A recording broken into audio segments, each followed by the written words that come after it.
everyone can hear me. Thank you, Jerome. I'm in the room with Dr. Jennings, but I'm sitting 6 feet away from her. So thanks to everybody for joining us for this. Like Jerome said, it's a very timely and important discussion webcast today. And also a big thank you to Dr. Jennings for coming in and doing this for us today. Dr. Connie Jennings is an assistant professor of medicine here at the University of Kentucky. She's also the medical director for CareBlue. Dr. Jennings also serves on the review board for Prevention Magazine. She received her medical degree from the University of Kentucky College of Medicine, and she's been in practice for over 30 years. Dr. Jennings' specialties include acupuncture, internal medicine, geriatrics, and primary care. And as you all see the title, her presentation today is How to Deal with Anxiety Amid this Coronavirus. So welcome, Dr. Jennings, and I'm going to turn it over to you. Okay. Thank you. Yeah. Thank you, John. Good afternoon, everyone, and thank you for joining us.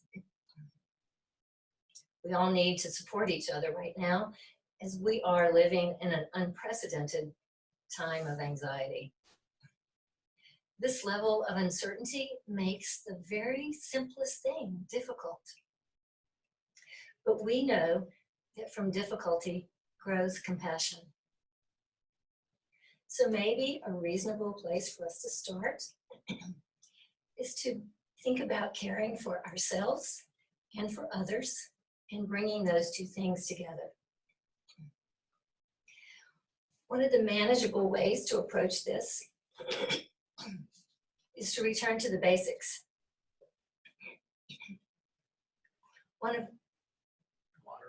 I have water, but sorry about the hoarseness. It's allergies from this beautiful spring. One of our best defenses is to strengthen our immune systems.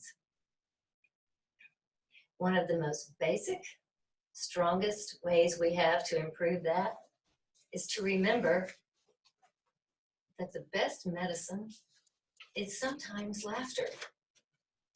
Don't forget to laugh. Don't forget to smile. I could share a joke with you. Did you hear the one about the germ? Oh, sorry, I can't tell you. I don't want to spread it around.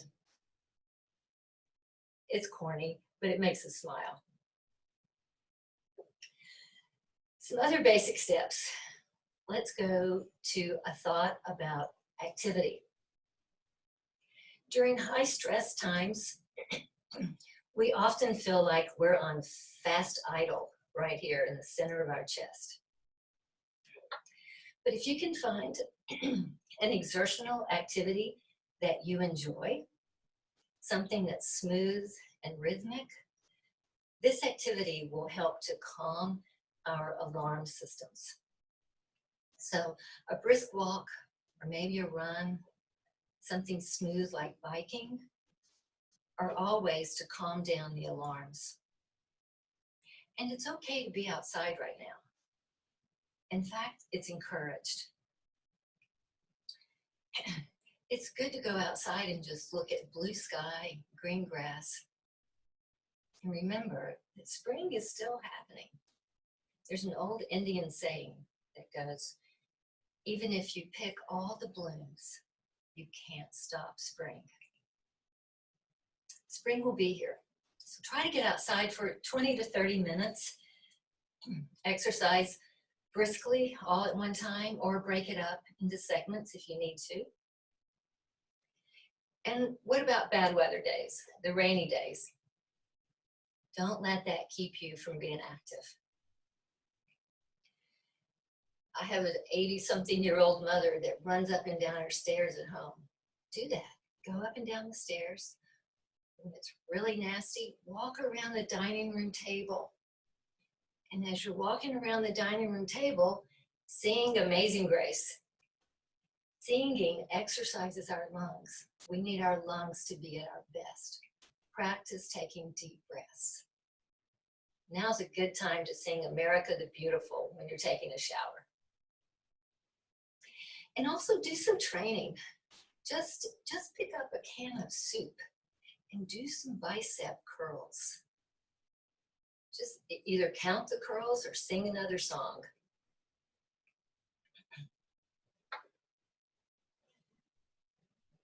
Now let's think about nutrition for a moment.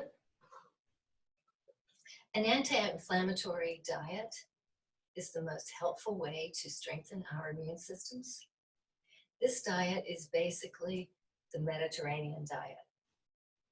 It's predominantly fruits and vegetables, but there's also lean meat and whole grains. So strive for 5 or 6 servings of vegetables a day and 2 to 3 servings of fruit. Keep in mind that a serving is about a half cup. When I talk to children, I often remind them to be sure that your plate looks like a rainbow.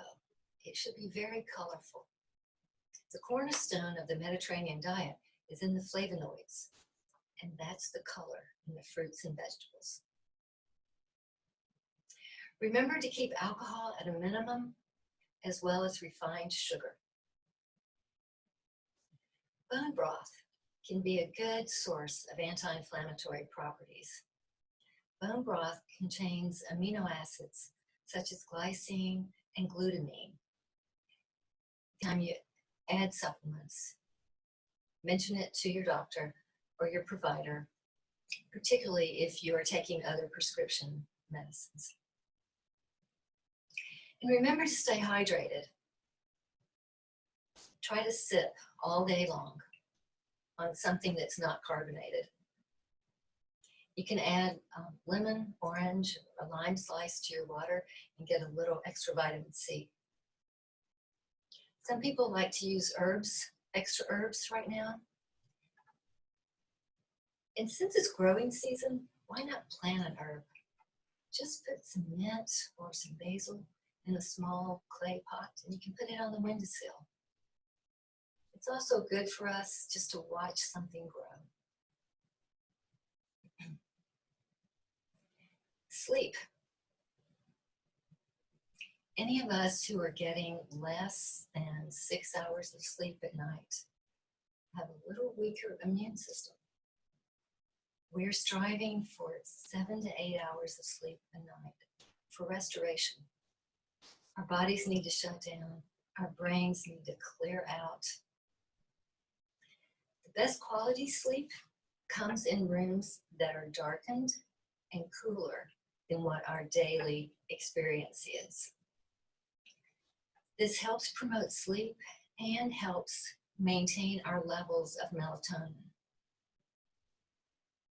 We all know it's important to try to avoid screen time at least a couple of hours before bedtime.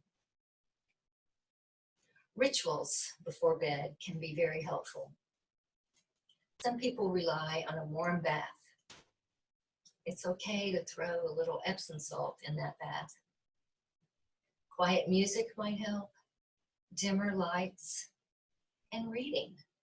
Reading is a good thing to do before bed, but try not to make it work-related reading. Now we'll talk about some mind-body practices. Meditation is that tool you can take with you anytime, anywhere. All you need is a mind. Meditation is excellent for helping us to manage stress and to maintain balance. It can be done in stillness or with movement. You might choose a movement like Tai Chi or yoga or even walking. With meditation, we produce lower levels of stress hormones and inflammatory markers. As we check vitals, we'll find lower blood pressure, lower heart rates, and slower respiratory rates. When we study the brain of people who meditate with functional MRIs, we can see profound and in function. The population of meditators have brains that have a thicker frontal cortex.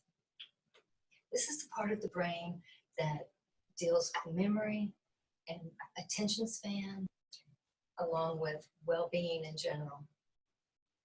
So that part of the brain gets thicker and healthier. And there's a part of the brain that actually gets smaller in people who meditate. This is the amygdala. This is part of the limbic system. That's the apps are good. We know they work. You'll find many opportunities in the App Store.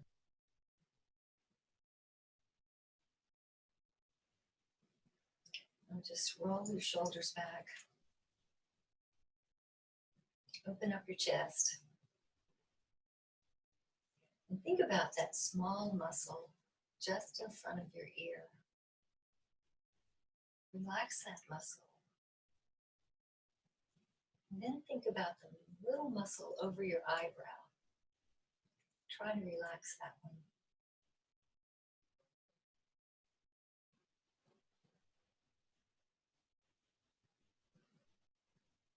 If you're feeling more comfortable now, find your resting smile. We all have a resting smile.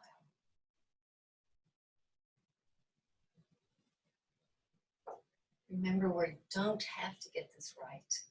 We just want to get it.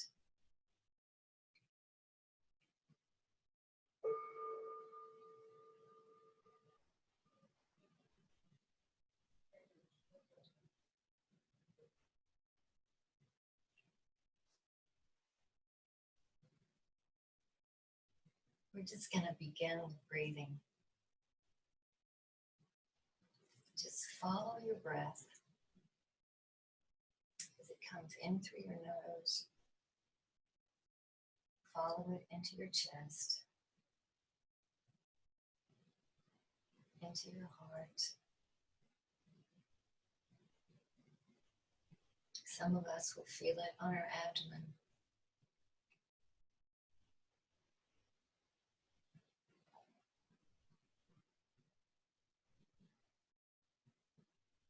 Think about that breath taking oxygen to your brain, to your heart. It's building muscle.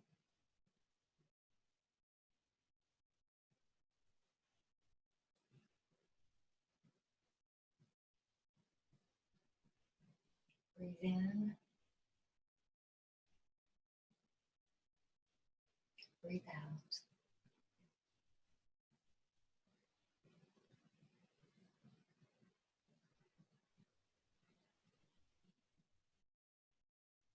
Just follow the breath.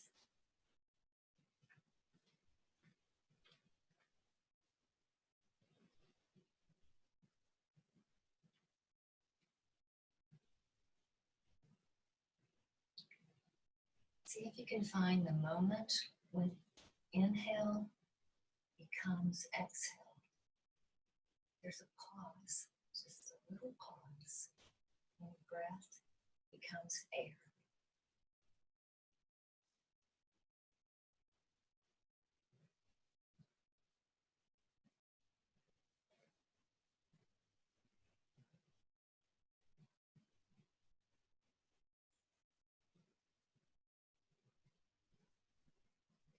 Now I'm going to ask you to breathe a little deeper and try to make your exhale longer than the inhale.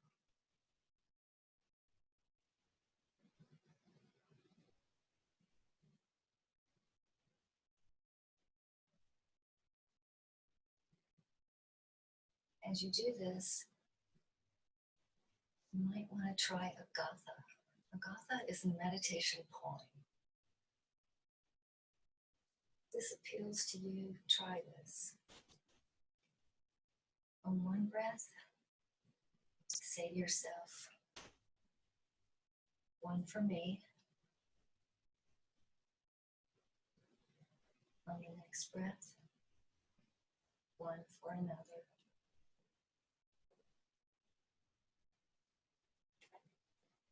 One for me,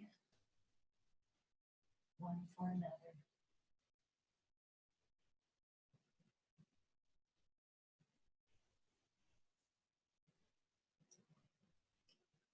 One for me, one for another.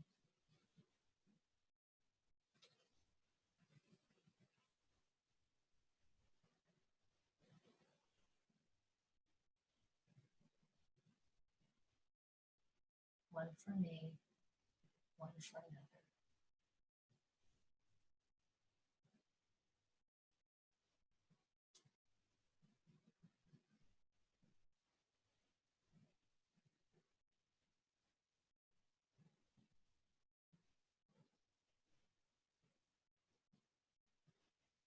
As we prepare to close this time of meditation together, I'd like to leave you with an intention. Please keep in mind that anytime any of us does the work of improving our inner lives, we are improving the entire universe.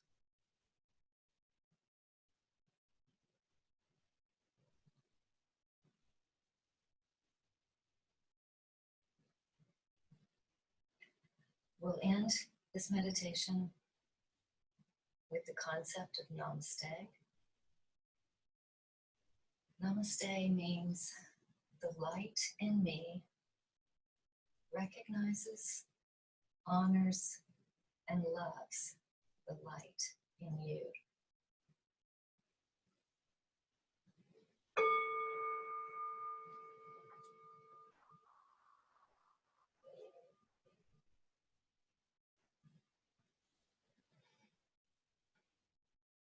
You can start to wiggle and blink your eyes and come back to the group. Being physically distant is necessary right now, but it's difficult. We know that lonely people have poorer health, less nutritious diets, and more difficult sleep.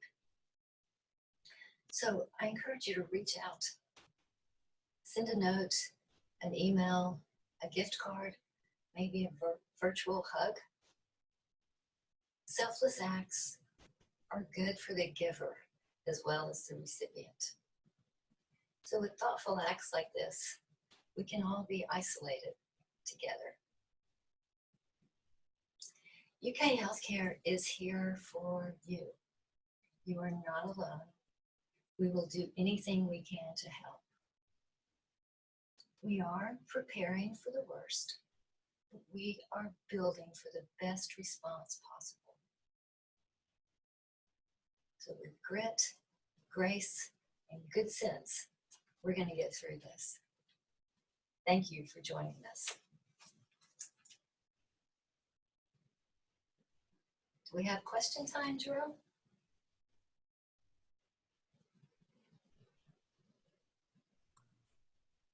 Hello, I'm back, and we have several questions for you, Dr. Jennings.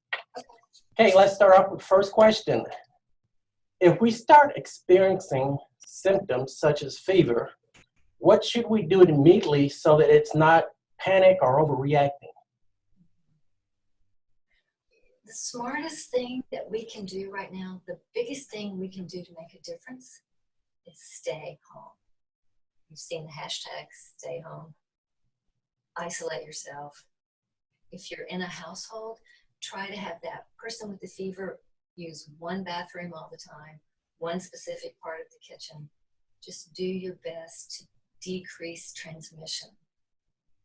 If the fever gets higher, if the symptoms get worse, particularly difficulty breathing, you need to contact your provider and go through their screening process. And every clinic kind of has a different screening process these days, but they're all efficient. They'll all get the job done. Okay. This is kind of an add-on to that question. By being protective and self-isolation to those around us, does that help reduce anxiety?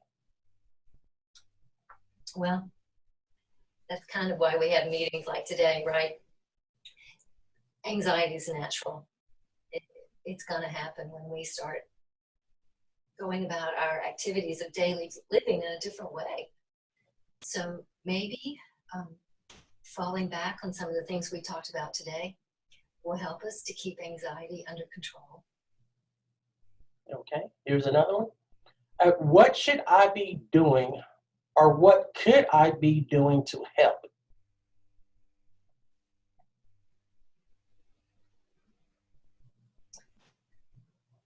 Well,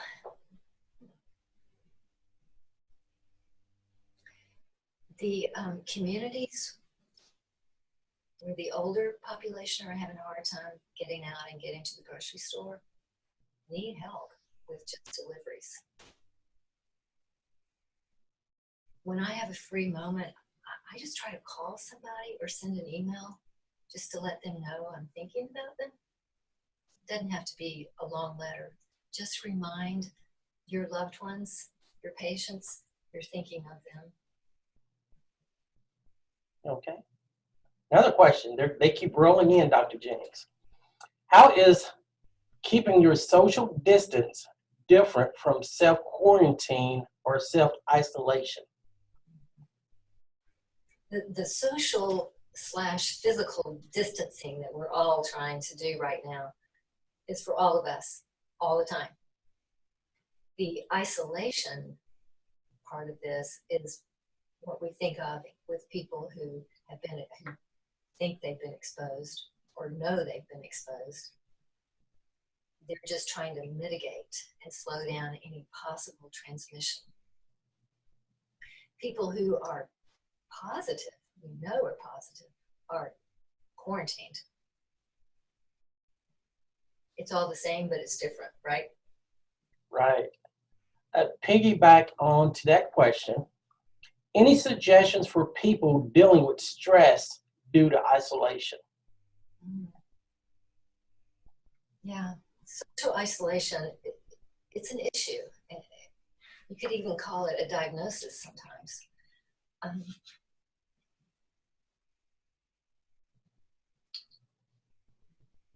We're pretty good now with our technology. We all know how to use phones, emails, Zoom. And if we're dealing with someone who doesn't have access to these things, write a letter. Write a letter or use the phone. It's important to stay in contact. It's important to let these folks dealing with anxiety know, I'm thinking about you. I'm sending you good thoughts. I know as an extrovert, I'm having a hard time dealing with staying at home. So this has been great for me. Another question, are there any coping skills to help with our patients? Coping skills? Well, like activity, meditation, yoga, Tai Chi. If you have any of these sources available in your clinic, you might be able to do video groups, group meetings through videos with Zoom, and have a joint meditation group or a joint yoga class. Oh, great. Someone just sent this question. Does UK offer any virtual meditation classes? Well, that's a good question. We're working on that right now. We really are. Let me tell you about one app that we are using all over campus right now. It was developed at Duke about 15 years ago. So they've been using it a long time. They've actually published research literature on this app. It helps their students to stay in school with less anxiety. It helps faculty deal with burnout and that kind of stress better. They named this app CoRU, K-O-R-U. So in the App Store, you'll see it under CoRU Mindfulness. They've recently started charging, I think it's about $3. It has excellent training on the app. It has guided meditation. It has a log to help you keep track of grateful thoughts daily. We're using it all over the UK campus. So I encourage you to check. That's just one of many, but check that one out. Okay.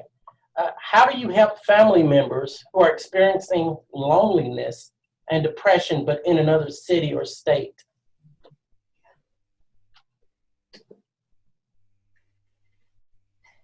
You know, sometimes we kind of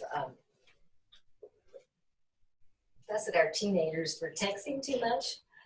Well, you know, now's the time. Text away. If your loved one is not a texter, go back to the telephone. Okay. They keep rolling in. Okay. What are you doing differently in your medical practice? Are you still seeing patients in person? Have you started to use telehealth? Have you personally dealt with patients who have had a system or virus? No, I haven't had a face-to-face appointment with the person who was known to be positive. We're doing a lot more triage and appointments over the telephone. And we're setting up telemedicine as fast as we can. It's amazing, but it is happening. Telemedicine is going to be a great asset to our clinics. Okay. Can you mention work-life counseling is offering through Zoom? I guess isn't work-life counseling being offered through Zoom? I think that's right.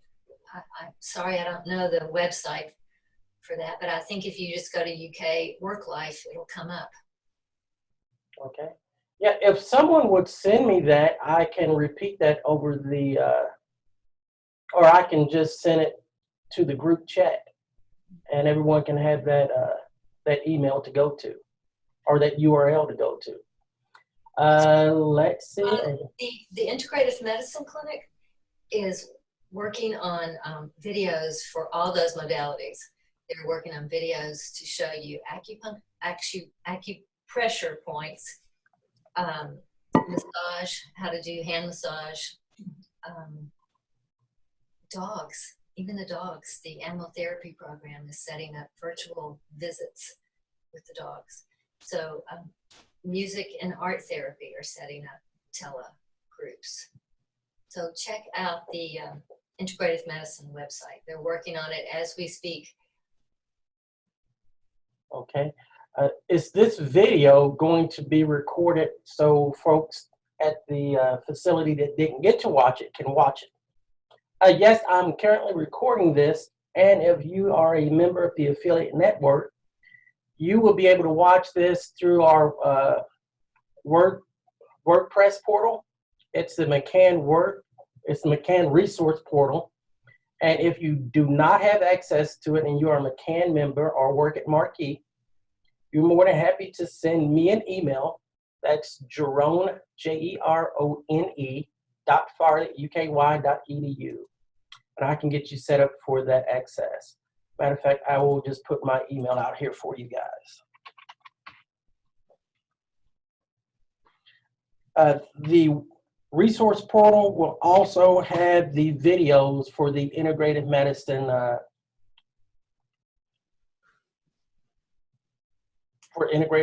that we are currently working on. I guess that's all I need to say about that. That'll be helpful. Thank you, Jerome. Any other questions? Okay. Well, first I want to thank Dr. Jennings for presenting today. This was a lot of help in such a unpredicted time that we're currently living in. As a lot of people say, it's the new normal, but for how long, we don't know. So thank you again, Dr. Jennings. And if anyone has any questions, shoot me an email at jerome.farley@uky.edu. Thank you again, and everyone have a great day.